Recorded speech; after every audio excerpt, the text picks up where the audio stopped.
दोस्तों, धरती पर अगर कोई बुरे काम करता है तो उसे यह कहा जाता है कि नरक जाओगे, और अगर कोई नरक जाकर भी बाज नहीं आता तो उसे यह कहकर धमकाया जाता है कि अबे सुधर जाओ वरना पाकिस्तान जाओगे। आर यू कॉमेडी मी?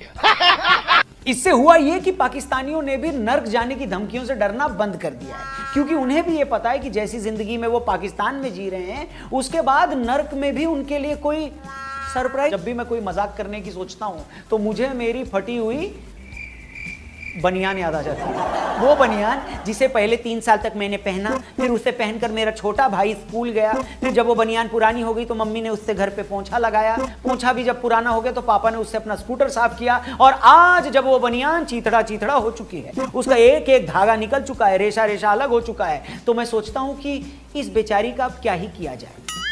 बर्बाद पाकिस्तान पर अब मैं जब कोई जोक बनाने की सोचता हूं तो मुझे मेरी उसी फटी हुई बनियान की याद आ जाती है, और मैं सोचता हूं कि इस नंगे की अब क्या ही इज्जत उतारी जाए।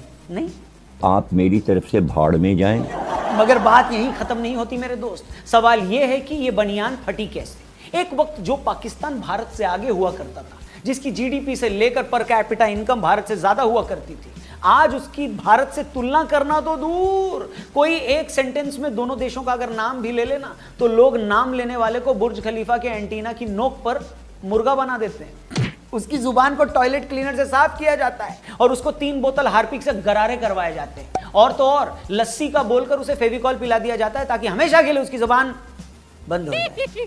बहुत मुश्किल हो रही है यहाँ पे। तो आज के फनतंत्र में हम उसी कंगाल पाकिस्तान को अपने लाफ्टर और पंचेस से मालामाल कर देंगे। साथ ही ये भी बताएंगे कि एक टाइम पर भारत से आगे रहने वाला पाकिस्तान कैसे आज टीवी चैनलों के आईक्यू से भी नीचे जा चुका है। तो अगर आपकी इजाजत हो तो शुरू करें। ये तो करो ना भाई, क्यों नहीं कर रहे? दोस्तों, यूं तो पाकिस्तान ऊपर नीचे दाएं बाएं हर तरह से बर्बाद है, मगर इस वक्त वहां जो महंगाई की हालत है उसने पूरे देश की श्रीलंका लगा रखी है। वहां चीजों के रेट बताऊं तो आपके शरीर के हर छेद से धुआं निकलने लगेगा।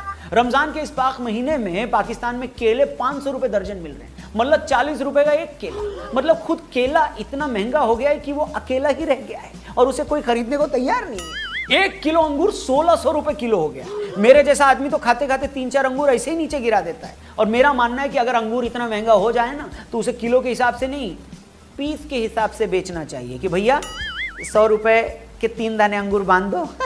इसके अलावा 1 दर्जन अंडे 250 के हो गए, 1 किलो प्याज 150 का हो गया, और 20 किलो आटा 2500 का हो चुका है। बाप रे, बेशर्मो शर्म करो शर्म। समझ नहीं आ रहा कि पाकिस्तान में सामान बिक रहा है या उसका ऑक्शन हो रहा है। मतलब जितने महंगे पीएसएल में खिलाड़ी नहीं बिक रहे हैं, उससे ज्यादा महंगी तो पाकिस्तान में आटे की थैली हो गई है। कुल मिलाकर पाकिस्तान में महंगाई का हाल यह है कि आम आदमी तो छोड़ो, 2 दिन पहले महंगाई से परेशान होकर खुद महंगाई डायन ने कुएं में कूदकर अपनी जान दी, और महंगाई इतनी ऊपर जा चुकी है कि उसके ऊपर चढ़कर शहबाज शरीफ माउंट एवरेस्ट पर अपना कच्चा सुखाएं, बशर्ते उनका कच्चा अब तक बिक न गया हो। अच्छा, उधार वापस न करने को लेकर पाकिस्तान का ट्रैक रिकॉर्ड इतना खराब है कि पर्सनल लोन वाली स्वीटी ने भी शहबाज शरीफ का फोन उठाना बंद कर दिया। शहबाज शरीफ की इमेज इतनी खराब हो चुकी है कि अगर वो किसी वर्ल्ड लीडर को फोन भी करते हैं तो सामने से वो हेलो बाद में बोलता है, पहले ये कहता है कि देख भाई, पैसा तो तुझे एक नहीं मिलेगा, कोई और काम हो तो बता। और मजे की बात यह है कि शहबाज शरीफ को कोई और काम होता तो है नहीं, तो वो फोन भी काट देते हैं।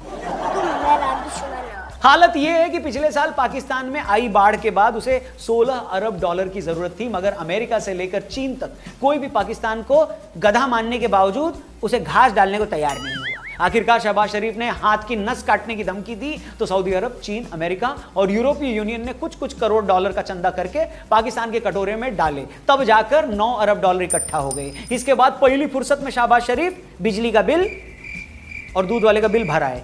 पाकिस्तान की उधारी का हाल यह है कि आज उस पर 100 अरब डॉलर का कर्ज है, जिसमें से उसे हर साल 20 अरब डॉलर पैसे वापस करने हैं, मगर हालत यह है कि उन उधार के पैसों को वापस करने के लिए भी कोई उसे उधार देने को तैयार नहीं।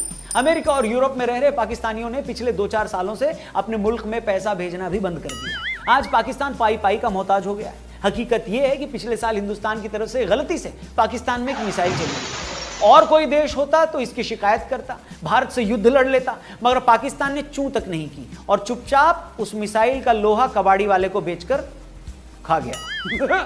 पिछले साल अमित शाह जी ने एक जूता उठाकर पाकिस्तान में फेंका था, जिस पर शहबाज शरीफ ने कहा कि हिम्मत है तो दोबारा फेंक कर दिखाओ। शाह जी ने दूसरा भी फेंक दिया। इसके बाद शहबाज शरीफ दोनों जूते बाजार में 100 रुपए में बेचकर आधा किलो प्याज ले आए। तुम्हें कैसे पता चला? तुम्हें कैसे पता चला?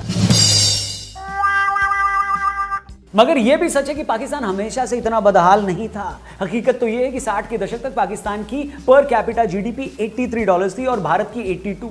1990 तक भारत और पाकिस्तान दोनों की पर कैपिटा जीडीपी $370 थी। वहीं 2021 आते आते भारत और पाकिस्तान की जीडीपी का अंतर आईपीएल और पीएसएल की कमाई जैसा हो गया।